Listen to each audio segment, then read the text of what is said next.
Emakumeak eta etxea. Historikoki batera behartuak izan diren bi kontzeptu. Behartutako lotura horrek etxea zaindu besterik egiten ez duten emakumeen estereotipo bat sortu du. Baina gaur ez da iragana, eta emakumeak urtetako zapalkuntzatik askatzeko borrokan aritu dira luze. Halere, sare sozialen garaian gaude, influencerrek milioika ikusle dituzten garaian, non hauetako askok iraganeko rolak defendatzen dituzten.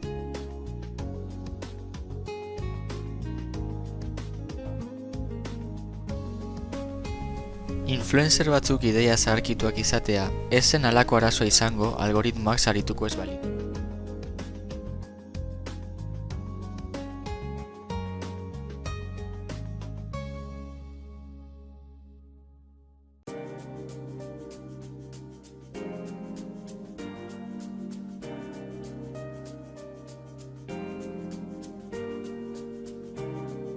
Saritze hau ez da zuzenekoa. Bideo bat segundu pare batez ikusten baduzu, algoritmoak antzekoak gomendatzen dizkizu, matxistak barne.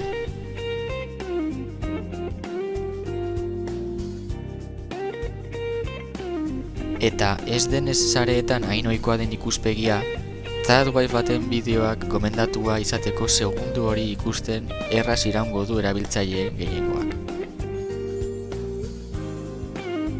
Argi utzi nahi dugu ez dagoela arazorik emakume batek bere askatasunez erabakitzen badu etxeko andre izan.